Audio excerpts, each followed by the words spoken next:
Point तो सोनी धरती Pakistan programme के नाल मैं तुहाडा होस्ट चांद शकील।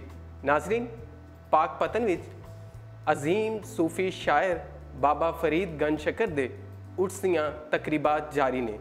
बाबा फरीद जिन्हें अपने कलाम राही सुलह कुल दा दर्स दिता, आप नूं पंजाबी जुबान दा बकायदा पहला शायर मन्निया जाता है। आप दा कलाम ग्रंथ साहब विच भी शामिल है। आपने हमेशा अपने आप की नफी की, एहो ही एक वड्डे सूफी की पहचान हुंदी।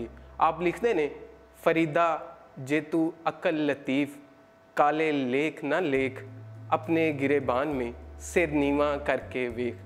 जिहड़ा सिर नीवा करके वेखण दी गल है, बहुत सोचण वाली है कि हमेशा असी एक दूसरे उत्ते उंगल चुकने कि तू मंदा है, तू इंज कीता, तू इंज कीता। लेकिन फरीद ने जो इत्थे पैगाम दिता है, जो सुनेहा दिता है, वो बड़ा गौर करन वाला है। असी अज अपने प्रोग्राम दे विच बाबा फरीद, उन्हां दी शायरी, उन्हां दी शख्सियत दे हवाले नाल गलबात करांगे। इस हवाले नाल साडे नाल जो मेहमान मौजूद ने, उन्हां दा तल्लक भी पाक पतन तो है। पाक पतन दी जानी पहचानी अदबी शख्सियत मोहम्मद मसूद खालिद साहब साडे नाल ने। बहुत शुक्रिया। अस्सलाम वालेकुम सर, तुसी तशरीफ लाए पाक पतन तो इन्ना सफ़र करके, मेहरबानी तुहाडी। अच्छा सर, असी प्रोग्राम जिहड़ा है वो शुरू करांगे बाबा फरीद दी शख्सियत दे हवाले नाल। और अगर असी साडे वेखण वालियां ने बाबा फरीद दी शख्सियत दे हवाले दे नाल पढ़ना होवे, जानना होवे, उहदे लई बेहतरीन सोर्स की है? जी बहुत शुक्रिया तुहाडा पहले ते गुजारिश है जी कि जिहड़ी अजकल एक अकैडमिक तरह की पढ़ाई, अकैडमिक तरह का मदरसी किस्म की जिहड़ी एक तालीम है और जिस तरह का रिवाज तहकीकी है, उहदे मुताबिक तो बाबा फरीद के दो ही सोर्स ने जी उन्हां दी शख्सियत नूं जानन दे। एक सोर्स तो है हज़रत ख्वाजा निज़ामुद्दीन औलिया दे मलफूजात, जिहड़े कि दो मुख्तलिफ किताबां विच मौजूद ने। उन्होंने बह के जिहड़े बाबा साहब दे कोल रह दे दौरान जो कुछ उन्होंने कोल सिक्ख्या, उन्होंने एक तो हज़रत अमीर खुर्द किरमानी ने सीरुल औलिया की शक्ल में वो महफूज किए हैं, और एक दूसरे हज़रत हसन संजरी रहमतुल्लाह अलैह जिहड़े ने, उन्होंने उन्होंने फ़वाइदुल फ़वाद दे नामज़द किया है। लेकिन ये दोनों सोर्स जिहड़ा है वो है ख्वाजा निज़ामुद्दीन औलिया दे अपने शागिर्दी के दौरान हज़रत बाबा साहब के नाल जिहड़ी मेल मुलाकातां जो असबाक उन्होंने लै वो उहदे विचों मौजूद ने।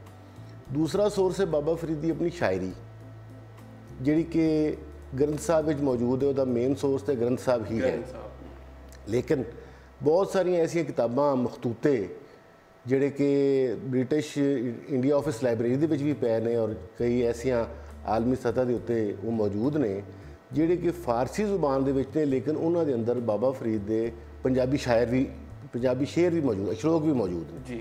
हत्ता कि सीरुल औलिया के अंदर भी एक श्लोक जिहड़ा ने मुकामी जुबान दे विच मौजूद है, क्योंकि साडे जिहड़े सूफी बजुर्ग सन जिन्होंने असीं सूफी कहने, उन्हां दी एक सब नालों वड्डी जिहड़ी है खूबी और सब नालों वड्डी निशानी ये है कि एक तो वो मुकामी जुबान नूं इस्तेमाल करते हैं। बाबा फरीद जिहड़े सन वो अरबी और फारसी दे जानू सन बड़े, और बड़े माहिर सन, बल्कि उन्होंने बहुत सारे उन्होंने फारसी के शायर भी ने और अरबी के भी हैं। लेकिन क्योंकि वो लुकाई के पक्ष के उत्ते लुकाई नूं गल समझाना चाहते सन, अगर वो चाहते तो कसीदा लिख के किसी बादशाह के दरबार में जा सकते सन। सूफी की सब नालों वड्डी खूबी ये होंदी है कि वो दरबार के मुकाबले किसी हमलावर के घोड़े की वाग नहीं फड़ी होंदी, उन्हें किसी दरबार की पड़छत्ती थले नहीं खलोता होंदा, उन्हें कोई उहदा कबूल नहीं किया होंदा। हज़रत बाबा साहब जिहड़े ने उन्होंने शेखुल इस्लाम का यानी कि चीफ जस्टिस का उहदा दिल्ली दे विच जिहड़ा सी वो ऑफर किया गया सी, लेकिन आपने उन्होंने तरजीह नहीं दी।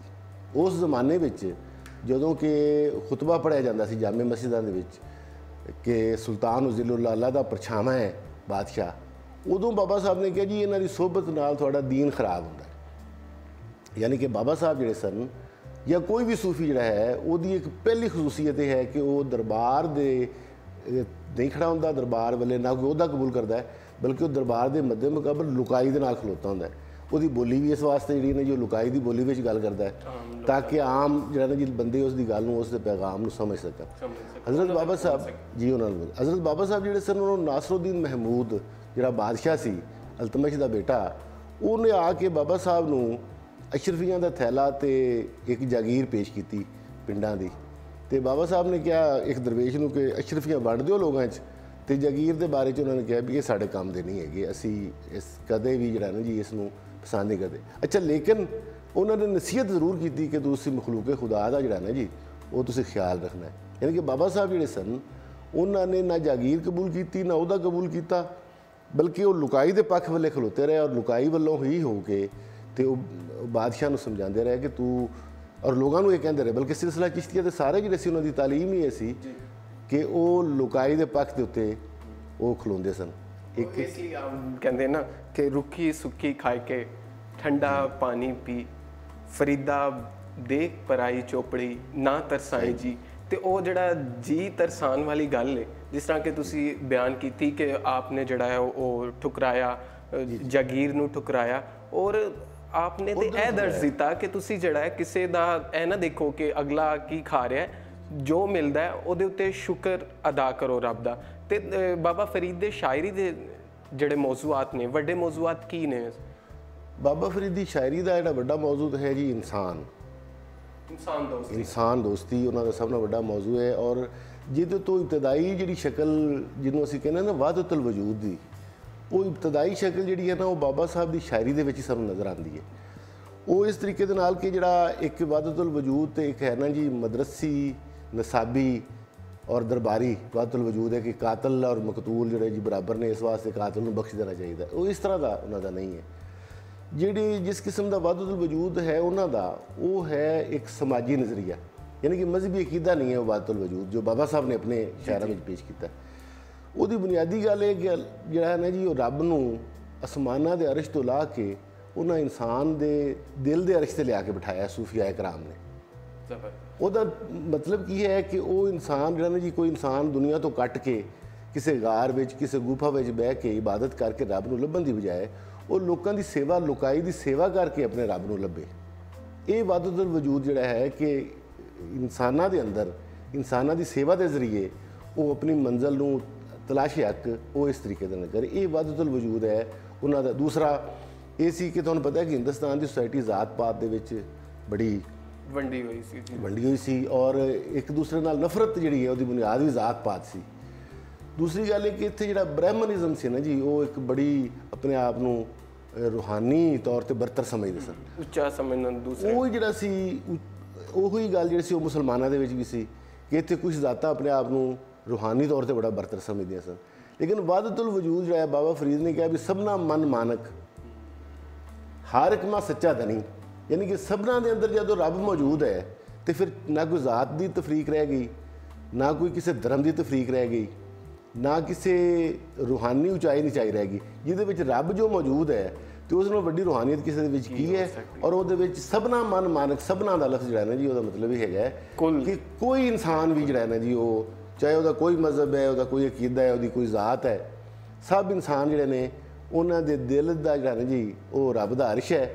ਔਰ ਉਹਨਾਂ ਦੀ ਤੁਸੀਂ ਸੇਵਾ ਕਰਕੇ, ਆਮ ਲੋਕਾਈ ਦੀ ਸੇਵਾ ਕਰਕੇ ਤੁਸੀਂ ਹੱਕ ਨੂੰ ਤਲਾਸ਼ ਕਰ ਸਕਦੇ, ਹੱਕ ਨੂੰ ਲੱਭ ਸਕਦੇ ਜੇ, ਅਲੱਗਾ ਕਿਸੇ ਜਗ੍ਹਾ ਤੇ ਨਹੀਂ ਜਾ ਕੇ ਕਰ ਸਕਦੇ। ਫਰੀਦ ਕਹਿੰਦੇ ਨੇ ਕਿ ਫਰੀਦਾ ਖਾਕ ਨਾ ਨਿੰਦੀਏ, ਖਾਕੋਂ ਜੇਠ ਨਾ ਕੋਈ, ਜਿਉਂਦਿਆਂ ਪੈਰਾਂ ਥੱਲੇ ਮੋਇਆਂ ਉੱਪਰ ਹੋਏ। ਤੇ ਉਹ ਜਿਹੜੇ ਖਾਕ ਨੂੰ ਨਾ ਨਿੰਦਣ ਵਾਲੀ ਉਹ ਤੇ ਐਸੇ ਇਨਸਾਨ ਸਨ ਕਿ ਉਹ ਮਿੱਟੀ ਨੂੰ ਵੀ ਜਿਹੜਾ ਸੀ ਉਹ ਅਹਿਮੀਅਤ ਦਿੰਦੇ ਸਨ, ਉਹਨੂੰ ਵੀ ਜਿਹੜਾ ਕਮਤਰ ਨਹੀਂ ਸਮਝਦੇ ਸਨ। ਇਨਸਾਨ ਨੂੰ ਕਹਿੰਦੇ ਸਨ ਕਿ ਉਹਦੀ ਵੀ ਤੂੰ ਨਾ ਕਦਰ ਕਰ, ਤੇ ਉਹ ਜਿਹੜਾ ਦਰਸ ਦਿੱਤਾ। ਅੱਛਾ, ਉਹਨਾਂ ਦਾ ਇੱਕ ਸ਼ੇਰ ਹੈ, ਫਰੀਦਾ ਰੋਟੀ ਮੇਰੀ ਕਾਟ ਕੀ ਲਾਵਨ ਮੇਰੀ ਭੁੱਖ, ਜਿੰਨਾ ਖਾਦੀ ਚੋਪੜੀ ਗਹਿਣੇ ਸਹਿਣਗੇ ਦੁੱਖ। ਤੇ ਇਹ ਜਿਹੜੀ ਦੁੱਖ ਸਹਿਣ ਵਾਲੀ ਇਹਦਾ ਜਿਹੜਾ ਤੇ ਹੈ ਨਾ ਜੀ ਰਵਾਇਤੀ, ਇੱਕ ਤੇ ਰਵਾਇਤੀ ਔਰ ਮਤਲਬ ਹੈ ਕਿ ਆਮ ਚੱਲਣ ਵਾਲਾ ਇਹਦਾ ਮਤਲਬ ਹੈ ਕਿ ਜੀ ਉਹਨਾਂ ਦੇ ਕੋਲ ਰੋਟੀ ਹੈਗੀ ਸੀਗੀ ਇੱਕ ਲੱਕੜੀ ਦੀ ਤੇ ਉਹ ਕਰ, ਹਾਲਾਂਕਿ ਬੜਾ ਸਿੰਬੋਲਿਕ ਸ਼ੇਰ ਹੈ ਔਰ ਇੱਕ ਬਹੁਤ ਹੀ ਵੱਡਾ ਜਿਹੜਾ ਨਾ ਜੀ ਉਸ ਅਗਰ ਤੁਸੀਂ ਤੁਹਾਡਾ ਇਲਮ ਸੋਸ਼ੋ ਇਕਨੋਮਿਕ ਸਮਾਜੀ ਜਿਹੜਾ ਨਾ ਜੀ ਅਗਰ ਪਸ ਮੰਜ਼ਰ ਵਿੱਚ ਵੇਖੋ ਤੇ ਉਹ ਜ਼ਮਾਨਾ ਬਾਬਾ ਫਰੀਦ ਦਾ ਜ਼ਮਾਨਾ ਵੀ ਇੱਕ ਤਬਕਾਤੀ ਜ਼ਮਾਨਾ ਹੈ, ਯਾਨੀ ਕਿ ਇੱਕ ਪਾਸੇ ਅਮੀਰ ਲੋਕ ਨੇ, ਊਚ ਨੀਚ ਦਾ ਜ਼ਮਾਨਾ ਹੈ, ਯਾਨੀ ਕਿ ਤਬਕਿਆਂ 'ਚ ਵੰਡੀ ਹੋਈ ਸੁਸਾਇਟੀ ਹੈ। ਅੱਛਾ, ਜਿਹੜੀ ਸੁਸਾਇਟੀ ਤਬਕਿਆਂ ਦੇ ਵਿੱਚ ਵੰਡੀ ਹੋਈ ਹੈ ਉਹਦੇ ਵਿੱਚ ਜ਼ਾਹਿਰ ਹੈ ਕਿ ਬਾਦਸ਼ਾਹ ਜਿਹੜਾ ਹੈ ਉਹਦਾ ਇੱਕ ਔਰ ਇਸ ਹੁਕਮਰਾਨ ਤਬਕੇ ਦਾ ਜਿਹੜੇ ਨੇ ਉਹ ਵੀ ਆਪਣੇ ਸ਼ਾਇਰ ਪੈਦਾ ਕਰਦੇ ਨੇ, ਲੇਕਿਨ ਜਿਹੜਾ ਮਿਹਨਤਕਸ਼ ਕਰਨ ਵਾਲਾ ਹੈ ਉਹਦੀ ਰੋਟੀ ਜਿਹੜੀ ਹੈ ਨਾ ਜੀ ਉਹ ਵਕਤ ਦੀ ਰੋਟੀ ਹੁੰਦੀ ਹੈ। ਉਹਦੀ ਰੋਟੀ ਜਿਹੜੀ ਹੈ ਨਾ ਜੀ ਉਹ ਕਾਠ ਦੀ ਰੋਟੀ ਹੁੰਦੀ ਹੈ, ਯਾਨੀ ਕਿ ਉਹ ਆਪਣੀ ਜ਼ਿੰਦਗੀ ਨੂੰ ਆਪਣੀ ਖੂਨ ਪਸੀਨੇ ਨੂੰ ਕੱਟਣ ਜ਼ਿੰਦਗੀ ਗੁਜ਼ਾਰ ਕੇ ਰੋਟੀ ਮੇਰੀ ਕਾਠ ਕੀ ਤੇ ਲਾਵਣ ਮੇਰੀ ਭੁੱਖ, ਇਹ ਅਸਲ ਵਿੱਚ ਸਿੰਬੋਲਿਕਲੀ ਇਹ ਉਸ ਤਬਕੇ ਦੀ ਜ਼ਿੰਦਗੀ ਦੇ ਹਾਲਾਤ ਨੇ ਜਿਹੜਾ ਕਿ ਬਾਬਾ ਸਾਹਿਬ ਦੇ ਜ਼ਮਾਨੇ ਦਾ ਇੱਕ ਸਮਾਜ ਸੀ।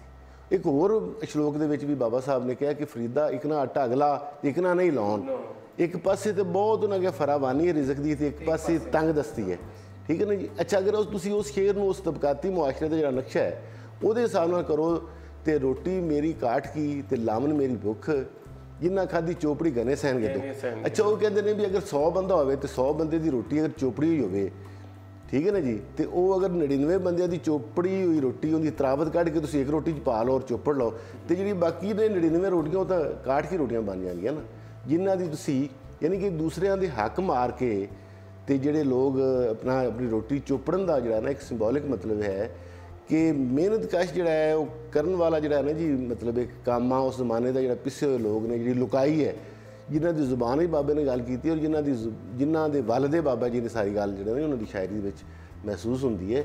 ਤੇ ਉਹ ਕਹਿੰਦੇ ਨੇ ਕਿ ਜਿਹੜੀ ਰੋਟੀ ਕਾਠ ਦੀ ਇੱਕ ਬੇਸਿਕਲੀ ਇੱਕ ਸਿੰਬੋਲਿਕ ਗੱਲ ਹੈ ਉਸ ਤਬਕੇ ਦੀ ਜਿਨ੍ਹਾਂ ਦੀ ਰੋਟੀ ਮੁਸ਼ਕਲ ਦੇ ਨਾਲ ਪੂਰੀ ਹੁੰਦੀ ਹੈ ਔਰ ਉਹ ਇਹ ਸਮਝਦੇ ਨੇ ਕਿ ਜਿਹੜੀ ਸਮਾਜੀ ਨਾਇਨਸਾਫੀ ਹੈ ਉਹ ਲੋਕਾਂ ਦੀ ਰੋਟੀ ਦੀ ਤਰਾਵਤ ਕੱਢ ਕੇ ਆਪਣੀ ਰੋਟੀ ਚੋਪੜਨ ਵਾਲੇ ਜਿਹੜੇ ਨੇ ਉਹ ਗਨੇ ਸਹਿਣਗੇ ਦੁੱਖ, ਯਾਨੀ ਕਿ ਉਹ ਜਿਹੜਾ ਸੀ ਉਹਨਾਂ ਨੇ ਦੂਜੇ ਦਾ ਹੱਕ ਮਾਰਨ ਦੇ ਬਾਰੇ ਦੇ ਵਿੱਚ ਇਹ ਹੈਗੀ ਹੈ ਕਿ ਜਿਹੜੇ ਲੋਕਾਂ ਦਾ ਹੱਕ ਮਾਰ ਕੇ ਤੇ ਆਪਣੇ ਆਪ ਨੂੰ ਅਸੂਦਾ ਹਾਰ ਰੱਖਦੇ ਨੇ ਨਾ ਉਹਨਾਂ ਵਾਸਤੇ ਮੁਸ਼ਕਲਾਂ ਨੇ ਅੱਗੇ ਜੋ ਕਿ ਅੱਜ ਦੇ ਦੌਰ ਦੇ ਵਿੱਚ ਵੀ ਉਸੇ ਤਰ੍ਹਾਂ ਹੀ ਹੋ ਰਿਹਾ। ਅੱਛਾ, ਬਾਬਾ ਜੀ ਦਾ ਜਿਸ ਤਰ੍ਹਾਂ ਸ਼ੁਰੂ ਦੇ ਵਿੱਚ ਵੀ ਮੈਂ ਇੱਕ ਉਹਨਾਂ ਦਾ ਸ਼ਲੋਕ ਪੜ੍ਹਿਆ ਜਾਂ ਦੋੜਾ ਅਸੀਂ ਉਹਨੂੰ ਕਹਿੰਦੇ ਆ ਕਿ ਫਰੀਦਾ ਜੇ ਤੂੰ ਅਕਲ ਲਤੀਫ ਕਾਲੇ ਲੇਖ ਨਾ ਲੇਖ ਆਪਣੇ ਗਿਰੇਬਾਨ ਮੇਂ ਸਿਰ ਨੀਵਾ ਕਰ ਵੀ, ਯਾਨੀ ਕਿ ਅਗਰ ਤੂੰ ਬਰੀਕ ਥੋੜੀ ਜਿਹੀ ਵੀ ਅਕਲ ਰੱਖਣਾ ਹੈ ਤੇ ਆਪਣੇ ਆਪ ਵੱਲ ਗੌਰ ਕਰ।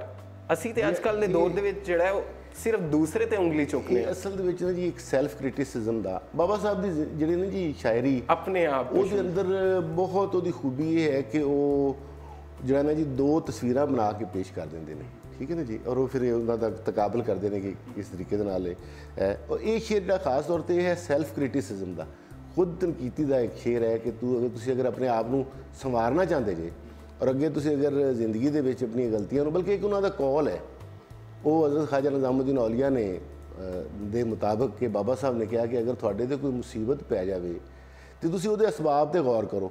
ਅੱਛਾ, ਹੁਣ ਜਦੋਂ ਤੁਸੀਂ ਉਹਦੇ ਅਸਬਾਬ 'ਤੇ ਗੌਰ ਕਰੋਗੇ ਤਾਂ ਇਹਦਾ ਮਤਲਬ ਹੈ ਕਿ ਤੁਸੀਂ ਇਸ ਕਾਬਲ ਹੋ ਜਾਓਗੇ ਕਿ ਉਹਨਾਂ ਅਸਬਾਬ ਨੂੰ ਦੂਰ ਕਰਕੇ ਤੇ ਉਸ ਮੁਸੀਬਤ 'ਚ ਨਿਕਲ ਜਾਓ।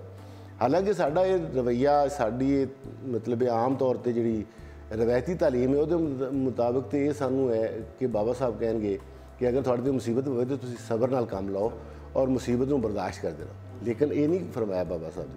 ਬਾਬਾ ਸਾਹਿਬ ਨੇ ਕਿਹਾ ਕਿ ਅਗਰ ਤੁਹਾਡੇ 'ਤੇ ਕੋਈ ਮੁਸੀਬਤ ਪਵੇ ਤੇ ਉਹਦੇ ਅਸਬਾਬ 'ਤੇ ਗੌਰ ਕਰੋ। ਇਹ ਇਜਤਮਾਈ ਗੱਲ ਵੀ ਹੈ ਕਿ ਅਗਰ ਪੂਰੀ ਕੌਮ ਕਿਸੇ ਮੁਸੀਬਤ ਦਾ, ਕਿਸੇ ਗਲਤ ਮਤਲਬ ਰਵਸ਼ ਦੀ ਵਜ੍ਹਾ ਨਾਲ ਉਹ ਕਿਸੇ ਮੁਸੀਬਤ ਦਾ ਸ਼ਿਕਾਰ ਹੋ ਜਾਂਦੀ ਤਾਂ ਉਹ ਵੀ ਨਿਕਲ ਸਕਦੀ ਔਰ ਇਨਫਰਾਦੀ ਵੀ।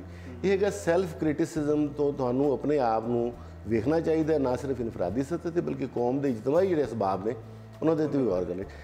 ਬਲਕਿ ਇਸੇ ਤਰ੍ਹਾਂ ਨਾਲ ਇੱਕ ਸ਼ੇਰ ਹੈ ਨਾ ਜੀ, ਫਰੀਦਾ ਕਾਲੇ ਮੇਰੇ ਕੱਪੜੇ ਤੇ ਕਾਲਾ ਮੇਰਾ ਵੇਸ, ਗੁਣ ਹੀ ਭਰਿਆ ਮੈਂ ਫਿਰਾਂ ਤੇ ਲੋਕ ਕਹਿੰਦੇ। ਇਹ ਵੇਖੋ ਨਾ ਜੀ, ਇਹ ਆਪਣੀ ਨਫੀ ਹੈ।